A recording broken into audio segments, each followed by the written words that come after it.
Starting weapons are the backbone of every single zombies map. I know they may not seem like it, but they are. They're the first weapons most players buy, which they then use to get the power on, buy those first few perks. I mean, they're even used to get better weapons, be it a buildable weapon or a regular gun from either the wall or the box. Basically, they're some of the most important guns in the game, but that doesn't mean they're good.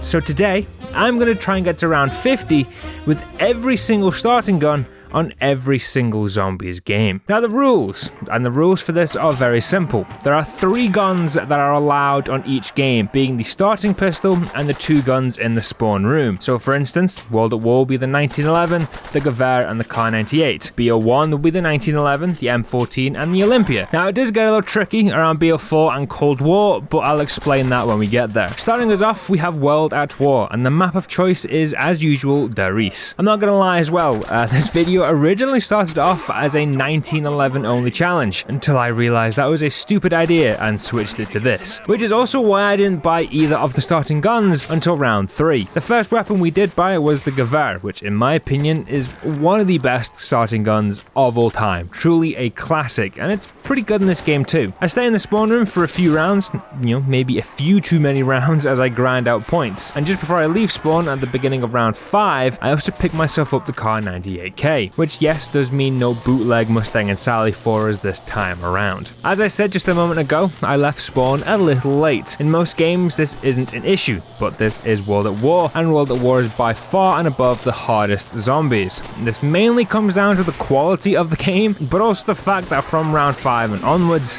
zombies don't mess about, and when you've only got a Gewehr and a Kar98 to protect you, it's not a fun time. Round 5 almost becomes our last, as for some stupid reason, I decided to start the round with the Kar98 in hand. This then leaves me in a less than desirable position, as I have a boatload of zombies coming right at me, and my best form of defense is a rifle that has 10 rounds in the magazine. The cheeks were in fact clenched for this, but the clenched cheeks got me through the round, and they also landed me right into a dog round, which was twice as hard as the round prior because the dogs in this game are built like actual mammoths. But I lived. Somehow. After escaping certain death 2 rounds on the bounce, I thought it would be a good time to get Pack-a-Punch open, so that's what I did, and by the end of round 8, which yes, is a bit late, kind of becoming the running theme of this so far, I had Pack-a-Punch open. But I didn't get a chance to use it as I got bombarded with every single zombie and its nan at the beginning of the round. But at the end of round 9, I finally managed to get my guns upgraded. The Kar98 Pack-a-Punch actually becomes usable and also became my main gun for a few rounds just to spice things up a bit. And it was doing a very good job as it's very capable of one-shotting zombies throughout the early teen rounds. And the same can also be said for the Gewehr as I cruised my way through the rounds. That was until I hit round 14, Kar98 in hand, and I miss a few shots, and before I know it, I'm dead. I do think I could probably get a decent round 20 with these guns, but you know me, no redos, so Black Ops 1 it is. For Black Ops 1, we of course have the legendary M14, and its special cousin, the Olympia. Now, we've just done M14 and Olympia on every game, and we did okay when it came to Black Ops 1, getting into the early 20s, I think, but I knew we could do better, so for this run, we'll be doing it on Ascension. And because this is starting guns only, this time we also have the added benefit of the 1911, which we will be keeping a hold of thanks to PhD. And yes, we are also running the M14. I mean, Olympia, come on, no. Things started off quite slow for us once again, with power being turned on round 4. Monkeys followed, and we thankfully didn't lose quick revive. The plan from here was to get Pack-a-Punch up and running as quickly as possible, which is much harder done than said, especially when you only have an M14 and a useless pistol. Round 6 we got ourselves Jug and 2 of the 3 landers done. The next round the last lander was also done and Pack-a-Punch was open for business. And I had just enough points to Pack-a-Punch the 1911. There was now an issue being I was skint once again and needing perks and another Pack-a-Punch. One of those perks being PhD, which I actually grabbed on round 8, and the last perk was still up in the air, as I didn't know whether to go with speed or stamina, but that was an issue for slightly future Satch to figure out. The main reason for that is it's now round 11, and I still have an unpack-punched M14 carrying me through the rounds. Round 12 was a big round for me because I finally settled on what perk would be taking the 4th spot. it was Stamina Up. I know not the most popular choice, but Stamina Up is goated and an underrated perk. And, you know, who needs Speed Cola anyway? The M14 was pack punched a little later, and now we were flying. The Amnesia paired with Mustang and Sally just blitzed the remaining 20s as if they were nothing. Even once we crossed into the 20s, the M14 was still doing the business.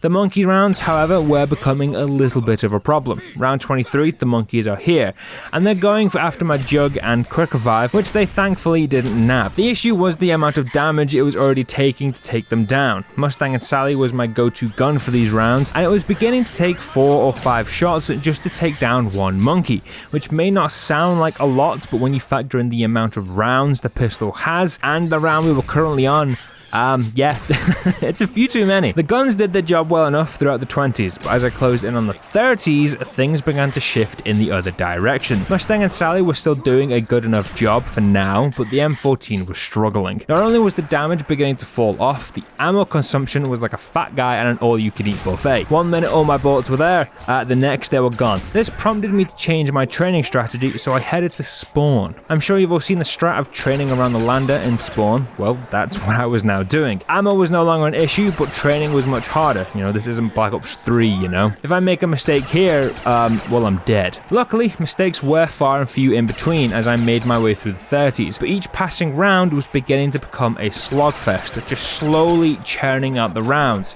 which was quite frankly driving me mad, but I stuck to it. The M14 was no longer cutting it, so I came up with a plan. That plan was simple. The Olympia. In my mind, I thought it'd do better in this situation as, well, it's a shotgun and we're in very close quarters. Yeah, no. It was pathetic. The M14 was showing its weakness, but the Olympia was just useless. With a fully loaded Olympia, I was maybe taking down 10 to 15 zombies, which isn't good when it's round 36 and there's well over 100 zombies to kill each round. The mental may have been in the bin, but I kept on going. All the way until round 39. And what happened on round 39, you may ask? I died. I discovered that PhD was my best way of damaging zombies, so I was basically just dolphin diving into a crowd of zombies every 15 seconds, until I messed up and just straight up missed the dolphin dive key on my keyboard, which resulted in me downing. Upon reviving, there was no hope, and shortly later it was game over. Now round 39 is a pretty respectable round to get to, but up next was Black Ops 2. Now Black Ops 2 had mostly the exact same roster of starting weapons as Black Ops 1, which, you know, is a little boring. But there is one map where they change, and that is Origins. We still have the M14, but we also have the Ballista and the new starting pistol being the Mauser. Origins definitely isn't the easiest map for a challenge like this, but new guns, so oh well. I didn't really want to use the M14 for the entire game again, so the plan was to use the Ballista, but if you've ever used the Ballista on this map, you'll know it is trash without Pack-a-Punch or Double Tap, so I decided to use the M14 just until I had those two things available to me. This meant the generators had to be turned on, so I blitzed my way through the rounds, and by the end of round 5, all of the gens were active, and now all I needed was points. I did also take it down on round 4, because, of course I did. Luckily for me, points were pretty easy to get when you still have your pistol, and by the end of round 6, the Mauser was upgraded. With the pistol upgraded, this meant I no longer had to worry about the Panzer on round 8, which was all too easy. It also meant focusing on perks and Pack-a-Punch was also easier, and by round 9, my 4 perks had been bought, and I was eyeing up a Pack-a-Punched Ballista, which was also acquired at the end of that same round. With the Ballista upgraded, I now had access to Double Tap, and my loadout was complete. I know a setup of a pistol and a sniper isn't the most sensible loadout in the wild, especially on Origins, but it was working. Surprisingly. The only real problem I was having was with the Boomhilder. It isn't exactly the best gun in the world, and its damage against regular zombies does begin to drop off quite early, especially if you aren't hitting them in the head. But its damage against the Panzer, well, that's unmatched, so it kinda has to stay. The Ballista, on the other hand, is kinda the opposite. Great damage against regular zombies, doesn't matter if you're shooting them in the head or the body, but the damage against the Panzer is just pathetic. But the Ballista did have one other issue. It's a sniper. I can't exactly just go all gung-ho with it, can I? The rounds were going well, and we were well on our way to the 20s. But I did get a little bored, so I decided to start filling in all of the soul boxes around the map, and on round 17, it got me killed. All of the zombies in front of me until they aren't. One spawns behind me, and well, things just didn't go well for me. I revive and go to make my escape, only for a zombie that I shoot in the head to not die immediately and just cut me off, killing me. And just like that, we were off to Black Ops 3. Now, I'm not going to sugarcoat this. I hate the Shiva and the RK5, like, passionately. They're trash. Absolute garbage tier weapons, and by far the worst starting guns of all time. And unfortunately, they were up. I picked Zetsubo for this one too. You know, I tried to even out my hate for these guns with my love for this map. It didn't work. Now, to save a little time, I'm just gonna get right to it. I died on round 9. Yeah. Now, whether that death was accidental or on purpose, I suppose we'll never know. But with that, we move to Black Ops 4. This is where things began to get a little weird for starting guns only, as of course we can spawn with a gun of our choosing with this game. Yes, those weapons are limited, but it's a thing we can do. So I decided on this. The two actual starting room guns, being the Strife and the Essex, had to be bought and used. But if I were to make it around 25, I would allow myself to swap either of those two guns for any of the other guns I could possibly spawn with, such as the Mark 12 or the Sorg. I chose 9 for this run too, mainly down to the fact I could get a pack-up on Strife super early on thanks to the challenges. The first two challenges were nice and easy, but of course our third challenge was to slide under a trap one, so I decided to get some of our rituals done in the meantime, to which I downed on the first one because I had to fight the two boss zombie guys, so yeah, what a great start.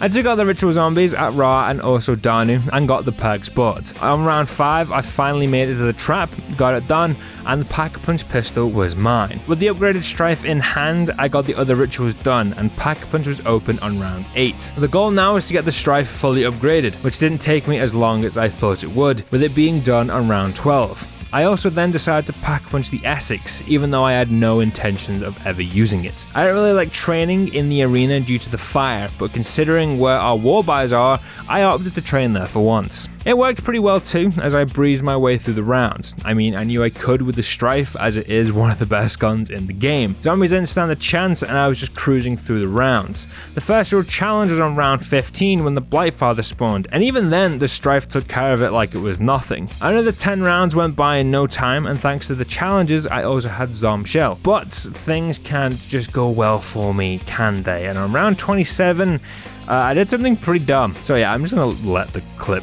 play.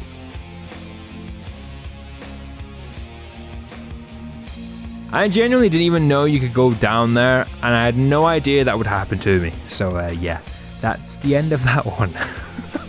God damn it, I'm dumb. Cold War is up and the finale for today, and I chose Firebase Z for this one. This run is a little weird as well when it comes to what weapons I can use, as Firebase only actually has one gun in its starting room, being the Magnum, which I then spawned with. So I decided the room that requires power to enter, that also houses the Stoner and the Bison, will be where I get my other guns from. The Magnum is genuinely one of the most powerful guns in this game, and with it, I was very easily able to get the power turned on. Round 8, it was done, and I now had access to those two guns. In Cold War, I can also get all of the perks, meaning at some point, I could get Mule Kick and have all 3 starting guns. But for right now, my priority was the Bison, or Bullfrog, or whatever it's called in this game. With the Bison and some perks acquired, I also chose to flip on Rampage Inducer just to spice things up a bit. I headed back to the mainland and began moving through the rounds. We had a lockdown early into the teen rounds that didn't bother us too much, and honestly the Magnum alone just cleared out the rest of these teen rounds with ease. The 20 saw me add a couple more perks to my roster, one being Mule Kick, but I hadn't bought the Stoner just yet as I was waiting for it to upgrade to a purple tier. However, it turns out I wouldn't be buying it at all. Around 24, I'm back in spawn to fully upgrade the Magnum, but I get bombarded by zombies from everywhere and I take it down. I revive and try to escape, but there's no chance as there is just death all around me, and soon I'd be joining them. This run was over in literal seconds. Zombies can be a cruel mistress sometimes. With that, Black Ops 1 takes the crown, and we're done here. Thank you very much for watching, and as always, I'll see you in the next one.